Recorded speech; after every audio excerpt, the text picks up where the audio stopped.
infrastructure. Hari computer hardware, hari equipment or infrastructure. Let's take an example. Kugira ngo twumve the physical computer traits. Urugero, fire. Habaye inkongi y'umuriro. Computer lab y'ikigo runaka yatatswe n'inkongi y'umuriro. That is a physical computer traits. Yego, cyangwa se imashini irahiye. A fraud, umwuzure. Ikigo cy'amashuri cyangwa se computer lab runaka cyangwa se centre ya computer runaka iri ahantu hashobora kugera umwuzure, imvura iraguye, habaye uwo mwuzure. Twibukiranye threat ishobora guterwa na natural disaster. None dusanze muri natural disaster harimo fault. Sibyo? Harimo earthquake. Sibyo se? Si natural disaster. Then harimo intention for a purpose, trying for a purpose. Umujura buri yajya kukwiba yabiteguye. Ego. We have a dust. Umwanda uri muri computer na bugiye. Higher temperature, overheating because of climate change. Overheating ishobora gutera ishobora gutera umuriro. Aho hantu hashobora kutakwa n'umuriro. Cyangwa se imashini nayo ubwayo yabaye overheating.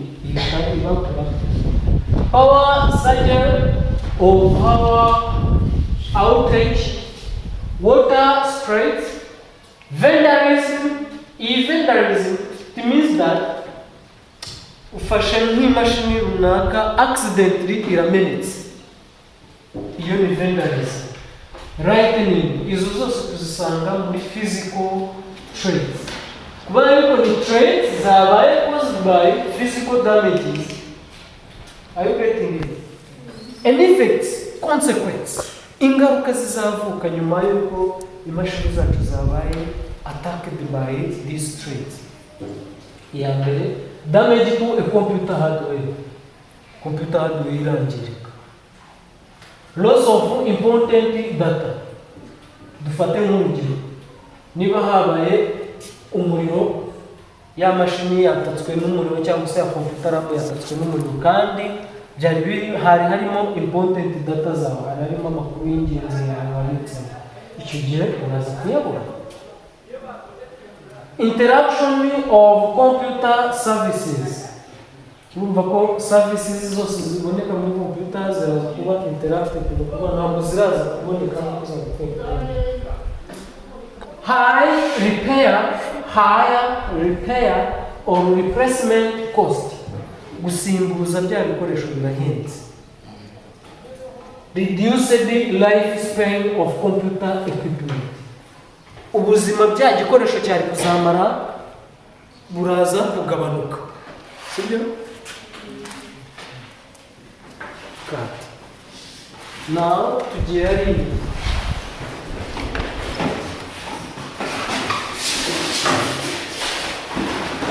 prevention measures. Ese mbona kutenonozia effects za physical damage dushobora kuzirinda. Buriye tugiye. Twibukiranye physical niyo tukiriho. None tubonye ingaruka zayo. Computer hardware ishobora kuzingwa kuba kwabaye fire, ushobora kuzinga data ziri important, ushobora kubona cost yo kuzareplacinga bya bikoresho iri hejuru, uburambe cya gikoresho cyari kuzamara nabyo n'ibindi buragabanutse. What to do? Ese dukora iki none? Tubyihorere tujye tubireka bibi cyangwa ari byo twakora? Hari ingamba rero twafata. Ingamba ya mbere, install fire extinguisher. Kuba yuko dushobora guhura n'ikibazo cy'inkongi y'umuriro, birasaba ko tushyiraho kizimyamwoto. Sibyo? Icya kabiri, use uninterruptible power supply. Ariyo twita UPC and surgical protector. Kuvuga ko nashobora kwakunda umuriro ugenda ukaza ushobora gutwika ibintu. Icyo gihe dushobora gukoresha iyi device iraduza kudufasha kuregulating umuriro cyangwa se no kubika umuriro, reka tuyite power bank.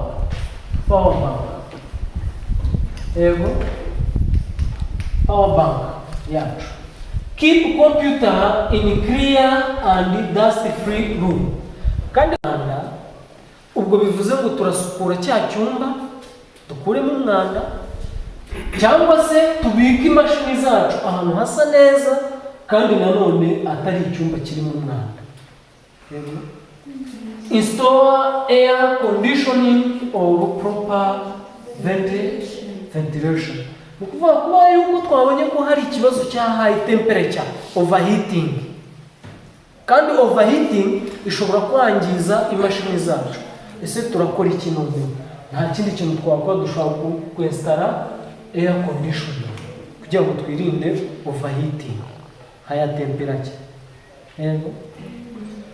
Log computer, laboratories and office.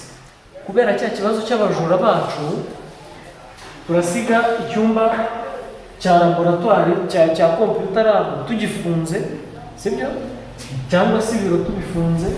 Ikindi kintu twakora kwinstara, tugakoresha CCTV camera ndetse na security guard ucunga umutekano, sibyo?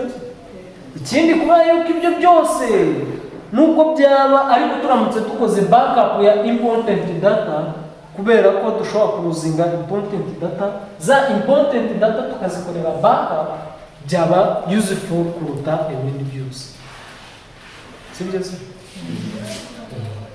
Noneho tugiye kuri logical computer traits. Umaze kujya mu Oya nagiye mfatira kuri ya minota 5. Logical computer traits.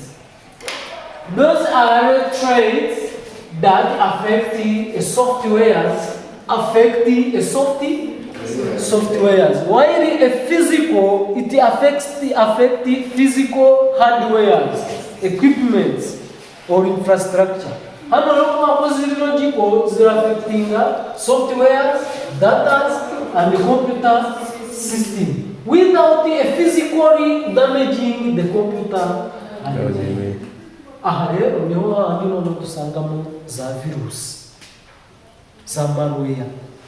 Example, urugero, computer virus, virus zinjiye mu mashini, yego, cyangwa se ziturutse kuri internet.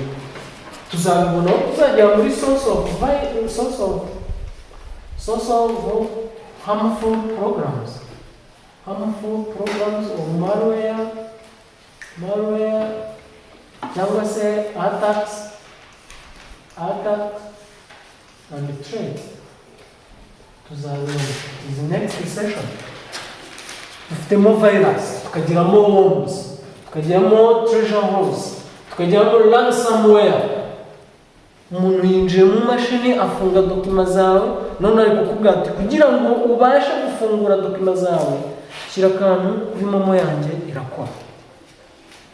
Iyo ni ransom, spyware, phishing attacks, hacking, password attacks.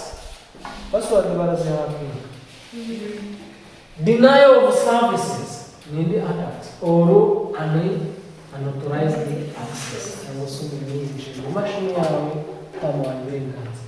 Ese bwo ni izihe ngaruka z'iyi logical computer traits? Ingaruka ya mbere, theft of confidential information. Haka ikintu agambiriye ni ukwiba, sibyo? Loss or corruption of data. Virus niba zatatse imashini, ushobora kuzibura cyangwa se ugasanga zabaye corrupted. Unauthorized access to the system. Yuko uyu muntu cyangwa se uyu muhaka yahakinze password yawe, bityo rero yinjiye mu mashini atabereye uburenganzira, yinjiye muri system yawe utamuhaye uburenganzira.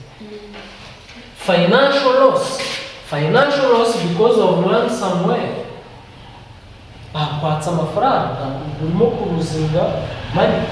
Slow computer performance kubera izi virus na worms n'izi za spyware zose zirimo gutuma noneho computer umuvuduko yagakwiye gukoraho ugabanuka. Ikindi kuba yuko bamaze kukwinjirira muri systeme habayeho ingaruka ya mbere ni privacy violations and the service disruption. Then ese bwo izi ngaruka tuzireke zibe, tuzihorere ntihagire ingamba na nkeya twafata kugira ngo tuzirinde? Urumva byaba ari byo? Ntabwo byaba ari byo. Measures none se ni izihe ngamba twafata